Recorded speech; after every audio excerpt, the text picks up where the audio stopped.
Je ne sais pas si tu connais, mais il existe certaines personnes qui sont atteintes de ce qu'on appelle de l'hypermnésie. L'hypermnésie, ça veut dire qu'elles ont une capacité à mémoriser qui est juste incroyable. Elles se souviennent de chaque détail, elles se souviennent de chaque situation et d'une façon extrêmement précise. Alors on peut se dire, waouh, c'est extraordinaire, c'est génial. Mais ce qu'il faut savoir, c'est qu'en fait, c'est une fonction que tout le monde a, mais que chez cette personne-là, eh bien, il n'y a pas la fonction reset ou erase, c'est-à-dire gommage, qui existe.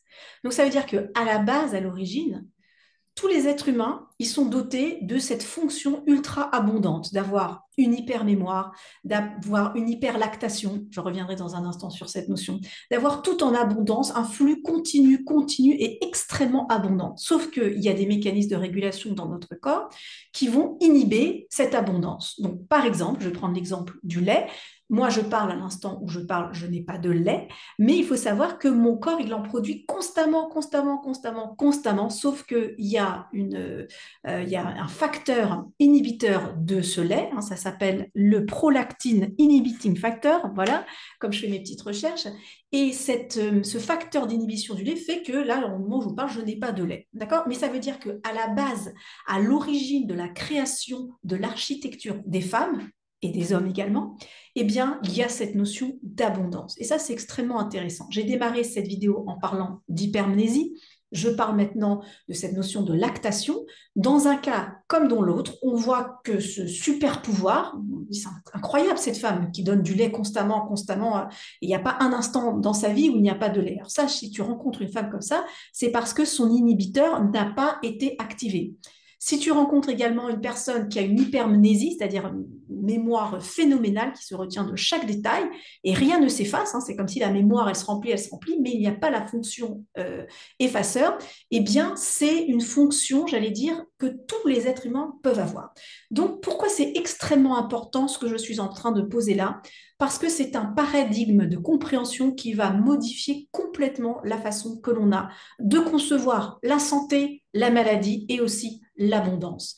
Si déjà on se dit, mais que je le veuille ou non, j'ai été construit avec cette abondance extrême. Maintenant, il y a ces facteurs inhibants qui font que, comme je viens de le dire, eh ben, je n'ai pas une hypernésie et je ne suis pas en train d'avoir un processus de lactation de façon indéfinie. Donc tout le travail ici que j'ai envie de mettre en place, notamment avec l'approche corporelle que je vous propose, qui s'appelle Aroma Body Sound, qui inclut les odeurs mais également le mouvement, c'est d'abord de partir de ce constat que l'abondance, elle est ici. Donc il faut s'imaginer comme de l'eau qui coule constamment, sauf qu'à un moment, eh bien, il y a un robinet qui va permettre d'ouvrir ou de fermer cette eau. Alors, une fois qu'on a conscience que l'eau, elle est là, l'abondance, elle est ici. Le lait, il est ici. Hein, le lait dans différents sens du terme, dans le sens vraiment physique présent, mais aussi dans le sens symbolique, c'est-à-dire cette capacité à nourrir et à se nourrir. Donc cette pharmacie intérieure, elle est constamment présente. Maintenant, encore une fois, il y a certains gènes, il y a certains inhibiteurs qui sont là pour réguler. C'est ce qu'on appelle, on appelait avant ça l'homéostasie, on appelle ça maintenant une homéodynamie, c'est-à-dire qu'il y a constamment il y a un changement pour réguler ces différents flux de façon fine. Mais nous, tout notre travail, c'est de pouvoir quand même libérer cette abondance. Donc, la grosse clé ici, c'est pas de dire prends telle substance, prends telle huile essentielle, fais tel mouvement pour pouvoir être plus abondante. Tu n'as pas besoin d'être plus abondante parce que tu es déjà très abondante. La seule chose, c'est que tu dois trouver l'élément qui va inhiber ou lever cet inhibiteur. Donc, inhiber l'inhibiteur. Ça, c'est des processus très connus en médecine. Ce corps, il est abondant, il a le flux, mais il y a des inhibiteurs qui viennent. Et heureusement, parce que sans ces inhibiteurs, on serait des flux constants de tout. Hein. Donc, il y en a même qui pensent, enfin, voilà, quand on lit certaines théories, qu'on pourrait être capable d'avoir des ailes qui poussent, qu'on pourrait être capable d'avoir une queue. C'est-à-dire, si on avait tous ces gènes, ou si on avait tous ces inhibiteurs qui étaient levés, eh bien, on serait en transformation permanente et constante. Là, je pourrais me transformer de forme, je pourrais devenir, je ne sais pas moi, un aigle, un oiseau. Ça serait quand même assez déstabilisant. Donc, ça touche aussi du doigt une autre notion. Bon, je ne sais pas si j'en parle vraiment ici, mais très rapidement, quand on parle de la notion de miracle, en fait, quand on parle de miracle, c'est-à-dire une personne qui était extrêmement malade, qui a guéri soudainement, eh bien, c'est parce qu'à un moment donné, il y a eu ces inhibiteurs qui ont été levés. Donc, nous, tout notre travail, c'est pas de dire soit un flux constant voilà, d'abondance. Ce n'est pas non plus de dire ben, soit un inhibiteur constant, parce qu'effectivement, dans cette position, je suis ouverte à tout et je suis fermée à tout. Si je suis ouverte à tout, bah, c'est peut-être pas une bonne idée. Et si je suis fermée à tout, c'est peut-être pas non plus une bonne idée. Donc, c'est quoi la clé? C'est de m'ouvrir à ce qui peut être bon pour moi et de fermer les portes à ce qui ne peut pas être bon, donc d'opérer une certaine sélection. Donc ça, c'est fait de façon naturelle pour le lait, c'est fait de façon naturelle pour notre système de mémoire avec voilà, certaines formes d'inhibition, une fonction erase et gommage pour pas qu'on retienne tout. Mais ce que je souhaite vraiment donc travailler lors du stage qui sera à Strasbourg, je le rappelle, donc le 26 mars, donc dans quelques jours. Si vous voyez cette vidéo et que le 26 mars est passé, eh bien sachez qu'il existe d'autres stages que je vais mener aussi dans la Drôme. Mais ce que je souhaite développer ici, c'est de lever ces inhibiteurs. Il m'est arrivé une fois d'aller à un cours de danse, observer, c'était un cours de Zumba. Et donc, je voyais l'enseignante, hein, la fitness instructor de Zumba, qui était donc elle-même assez tendue quand même dans son corps et qui montrait comment il fallait. Alors, je sais plus s'il y avait des coups de poing, des coups de pied, enfin voilà, c'était toute une gestuelle. Et je voyais une vingtaine, une trentaine de personnes qui suivaient. Et j'avais vraiment mal au cœur de voir ces dames danser parce que même si elles transpiraient et qu'elles disaient waouh, on se défoule, on perd du poids, c'est génial, ça me faisait mal au cœur parce qu'elles avaient les épaules comme ça, le ventre rentré, hein, le relâché le ventre, et tous les mouvements qu'elles ont fait pendant tout ce moment où a duré le cours de Zumba, eh bien, elles avaient tous les inhibiteurs qui étaient au maximum, hein, les inhibiteurs corporels qui étaient levés au maximum. Et elles faisaient les mouvements. Donc, pour moi, ça, c'est pas un travail en profondeur. D'abord, ces inhibiteurs, on va les lever, on va les faire descendre. Et une fois qu'on a levé ces inhibiteurs, on va pouvoir faire rejaillir cette abondance. Et je trouve qu'aujourd'hui, que ce soit en médecine ou dans le travail corporel ou dans différents domaines, on a un paradigme qui est assez dur, qui est assez dans la guerre, mais on s'en rend même pas compte, hein, on s'en rend pas compte. Et c'est dans cette espèce de violence et de dureté qu'on va essayer de libérer l'abondance. C'est compliqué, mes amis, hein. On imagine un tuyau, on imagine de l'eau qui coule dans ce tuyau, on fait un nœud, on a beau agiter le tuyau dans tous les sens et lui faire tous les mouvements, c'est pas ça qui va accélérer le processus de flux. Il faut d'abord enlever ce nœud.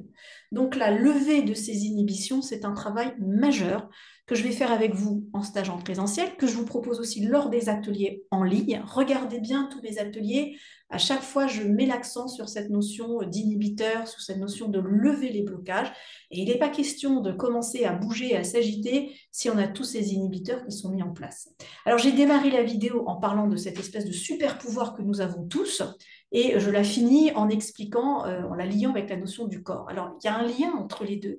Ce que j'essaye de mettre en place, c'est de voir les points communs qu'il y a entre la biologie, comme je dis, l'architecture de notre corps, de notre biologie, de notre physiologie, comment on est construit. On est construit sur le principe de l'abondance. Si j'arrive à comprendre que je suis construite sur le principe de l'abondance, alors ma façon de me relier à mon corps, ma façon de me relier aux autres, ma façon de me relier à ma santé ou à ma maladie, elle va être très différente que si j'ai l'impression que je suis vide à l'intérieur et qu'il faut sans arrêt que j'aille chercher cette abondance, chercher cette abondance. Alors, différentes façons de raisonner, différentes façons de fonctionner, mais sachez que la guérison, elle est aussi dans le prisme mental, dans notre représentation cognitive, et elle est dans le paradigme. Si on croit toujours que la guérison, elle est là-bas, eh bien, je vais prendre mon médicament, mon antibiotique, mon vaccin, mon anti-inflammatoire. Si on comprend qu'on a une source de guérison interne et qu'il y a des blocages qui ont été mis justement pour pas constamment qu'il y ait des fluctuations et des changements, mais que nous, on peut apprendre à libérer certains flux, à libérer certains codons, à déplacer une certaine génétique. Je ne sais pas si vous vous rendez compte. On a le pouvoir de déplacer les codons de notre génétique. Alors, il y a des substances pour ça. Il y en a qui vont vous donner des substances pour déplacer. Mais ce n'est pas tant ça. Ça peut être la substance, mais ça peut être le mouvement, ça peut être les relations sociales, ça peut être ce que vous mangez. Ça peut même être l'histoire que vous vous racontez. Votre prisme cognitif et votre cerveau. Les images que vous avez, votre narration interne, ça peut déplacer votre génétique. Donc c'est absolument incroyable d'être doté de ce pouvoir. Et moi, je reviens encore à cet exemple merveilleux de se dire que là, je peux avoir du lait, j'ai constamment du lait. Pourquoi? Parce que Dame Nature, elle s'est dit, il faut, Magali, que tu puisses toujours nourrir un petit, le tien ou pas le tien, mais je te donne ce lait et ce lait, tu l'auras tout le temps. Bon, il y a un inhibiteur qui a dit, pep, pep, stop, pas tout le temps, mais plip, on enlève cet inhibiteur et le lait, il recoule. J'ai pas besoin d'aller acheter du lait. Ma pharmacie, elle est fermée. Zut, je peux pas avoir du lait pour mon nourrisson. Ah, j'ai pas assez d'argent. Pas du tout. La nature, elle a dit, tu es ta nourriture. Tu vas pouvoir nourrir ces petits êtres fragiles. Tu auras toujours du lait en abondance, gratuit et tout le temps. Rien que de prendre conscience de ça, j'en parlais avec mon père juste avant de faire cette vidéo, et c'est vrai que se dire qu'il existe ce Prolactive Inhibiting Factor, donc on appelle ça le PIF, Prolactive Inhibiting Factor, ça existe pour te dire t'es trop abondante. Donc, on est des êtres d'abondance. Et bien, rien que cette narration que je viens de me raconter et que je viens de vous raconter, eh bien, ça transforme mon rapport à l'abondance, à la santé, à la maladie. Donc c'est pour ça, vous me verrez de plus en plus, je vais faire des vidéos où je parle de cette médecine narrative, de l'histoire que je me raconte et que l'on se raconte. C'est un facteur fondamental de comment je me relie à moi, aux autres, à mon histoire. C'est tellement important qu'on voit de plus en plus la médecine narrative qui se développe parce qu'on comprend que un patient, une personne avec laquelle on travaille en coaching, eh bien c'est toute cette représentation qu'on peut se faire. Donc voilà, cette vidéo pour vous dire, le pouvoir, il est illimité, il est en nous, c'est vérifié, c'est connu, c'est su, demandez à des médecins, à des biologistes, on connaît ce facteur illimité, ce pouvoir illimité que nous avons.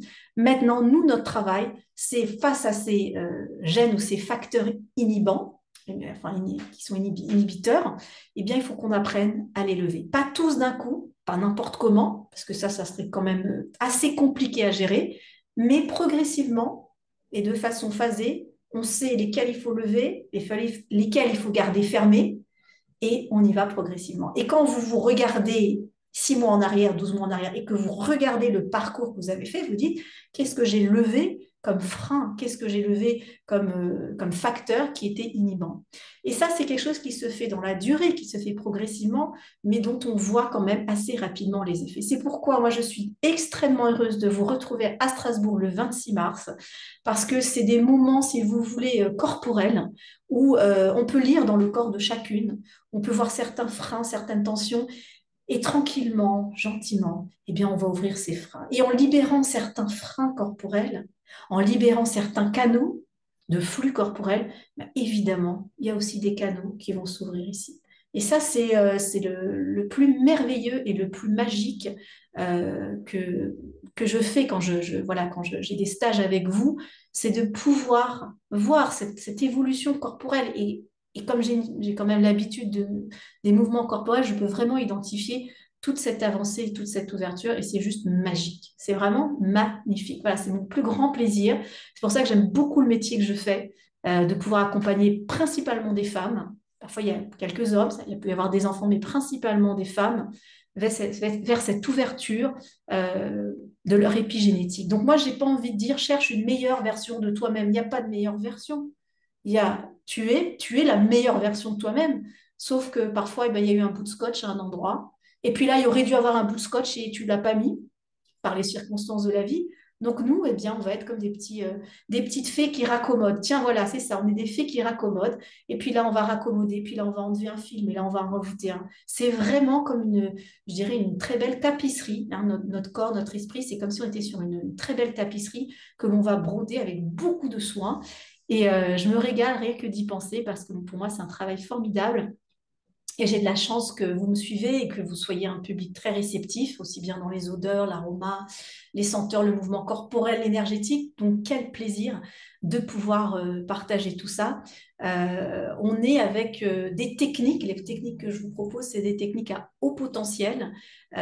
Parfois, vous ne voyez peut-être pas toujours les tenants et les aboutissants. Je parle souvent pour ceux qui me suivent un petit peu de loin, pour celles qui me suivent depuis plusieurs années, vous connaissez ma façon de travailler, mais on agit à un niveau qui est très fin, et c'est pas simplement de transformer un carré, par exemple, tu as un carré, tu veux le transformer en rond, je prends le carré, je le mets dans une boîte ronde et c'est bon. Non, non. Nous, on va modeler, Si tu as un carré et qu'il faut arriver à cette forme ronde, eh bien, on va modeler doucement, gentiment, tranquillement. Et peu à peu, eh bien, tout ce qui sera intégré dans le corps, dans l'esprit, ce sera quelque chose qui t'appartient à toi. Voilà. Et d'avoir cette réassurance, d'avoir ce sentiment de dire bah, je ne suis jamais abandonnée puisque de toute façon, mon corps, il est toujours avec moi. Mes bactéries, mes virus, mon microbiome, mon virome, tout ça, ça m'habite et je suis jamais seule, je ne suis jamais abandonnée. Pourquoi je parle de ce thème? Parce que c'est un thème qui est quand même assez récurrent. Il y a de plus en plus d'enfants, des personnes qui ont maintenant plus de 40, 50, 60 ans, mais qui, en étant enfants, ont beaucoup souffert de ces sentiments d'abandon. Et ça reste, et ça, il y a des cicatrices qui restent à travers le temps. Et parfois, des personnes, elles ont essayé de mettre un casque, un voile sur ce sentiment-là, et ça ne fonctionne pas. Donc moi, toute l'idée, c'est de reprendre à la base et de doucement, doucement, doucement reprendre cette confiance, reprendre cette force intérieure, empowerment, reprendre cette force intérieure de se dire, de toute façon, cette abondance, elle est en toi. Tu as été construite comme ça. Et de se dire ça, se dire c'est incroyable. J'ai presque envie de dire, l'univers ne nous abandonne pas. L'univers, le mot qu'on veut mettre derrière, on n'est jamais seul. Tu es abondante. Et si tu es une femme et que je te dis qu'il y a constamment du lait qui est en toi, alors je ne parle pas de ménopause, pas ménopause, mais d'avoir déjà cette construction d'abondance qui est en toi, waouh, c'est magique. Voilà, moi, ça me rend en joie. Donc, avec plaisir pour te retrouver soit en présentiel, soit sur des programmes en ligne. Hein, si tu souhaites découvrir, il y en a un que vraiment je te recommande, c'est Ecstatic Woman. Il y a la pharmacie intérieure qui est aussi formidable. Tu vois comment tu peux utiliser des éléments, des triggers pour mobiliser ta propre pharmacie intérieure. Donc ça, je t'invite vraiment à parcourir ce programme. Et puis tu as ouvrir son féminin, tu as aussi libérer, enfin voilà, il y a différents ateliers. Et puis il y a aussi un atelier qui s'appelle Wonder Woman. Et moi, tout ce que je mets en place, c'est juste des outils. C'est des outils pour justement lever ces inhibitions. Mais en aucun cas, je dis, tiens, voilà, je t'apporte des éléments pour que tu deviennes la Wonder Woman, puisque de toute façon, on a été construite de cette manière. J'ai une image de Maria Montessori, docteur Maria Montessori, qui dit, on n'est pas là pour ajouter de l'eau dans l'enfant, pour verser de l'eau dans l'enfant. On est là pour placer l'environnement pour qu'il fasse jaillir sa propre eau. J'avais entendu ça, j'avais 21 ans. Ça remonte à 20 ans en arrière. J'étais éducatrice Montessori à Londres, en Angleterre. Et ça m'a tellement parlé. Juste, tu places l'environnement. Et là, ça peut jaillir. Et c'est exactement ce que moi, je vous propose dans l'approche corporelle et aroma Body Sound. Je n'ai pas de doute sur cette méthode, même si ça paraît comme une nouvelle méthode. Pourquoi? Parce qu'elle intègre des éléments qui sont issus des traditions anciennes, que ce soit les percussions corporelles, les odeurs, les arômes, que ce soit la narration, ce sont des sciences et ce sont des traditions millénaires. Tout ce que j'ai fait, c'est rassembler ces différents ingrédients, parce que j'aime rassembler, et les offrir dans une méthode accessible à tous. Donc, je n'ai pas de doute sur l'efficacité de cette méthode, parce que moi-même, à ma façon, j'enseigne la danse, j'enseigne l'aroma, et que pris séparément, déjà, il y a des résultats formidables. Et maintenant que je les ai assemblés ensemble et que d'autres personnes à leur tour peuvent transmettre, eh bien, on voit les résultats qui se font sentir et c'est absolument merveilleux. Dès lors où vous touchez l'essence, l'histoire de la personne et que vous avez une envie sincère d'accompagner les personnes sur ce chemin-là, il se passe, j'ai envie de dire, des miracles, mais les miracles sont aussi intégrés dans votre corps. Il suffit, encore une fois, de débloquer la petite pastille. Voilà. Donc, si vous voulez nous rejoindre dans l'aventure, vous avez plusieurs façons de faire. Encore une fois, soit des programmes en ligne, soit des programmes présentiels en mars à Strasbourg ou en juillet dans la Drôme. Et puis ceux qui sentent l'appel, qui sont peut-être déjà dans le domaine de l'aromathérapie du corps et qui veulent emmener leur pratique à un niveau intégratif avec ces différents éléments, eh bien sachez que vous pouvez aussi devenir certifié de la méthode, soit en tant qu'animatrice ou accompagnatrice. Et ça peut être vraiment une boîte à outils si vous êtes déjà thérapeute ou prof de yoga, qigong, dans l'aromathérapie. C'est des outils, une boîte à outils, un kit extraordinaire pour accompagner des femmes, des enfants, des thérapeutes. Voilà, j'espère vous retrouver très bientôt et puis n'hésitez pas à commenter sous cette vidéo si ça vous a plu. Vous pouvez mettre le petit pouce like. Puis si vous n'êtes pas abonné, eh ben, écoutez, qu'est-ce que je peux vous dire? N'hésitez pas à vous abonner et pourquoi pas partager si vous pensez que cela peut servir à d'autres. Je vous dis à très bientôt.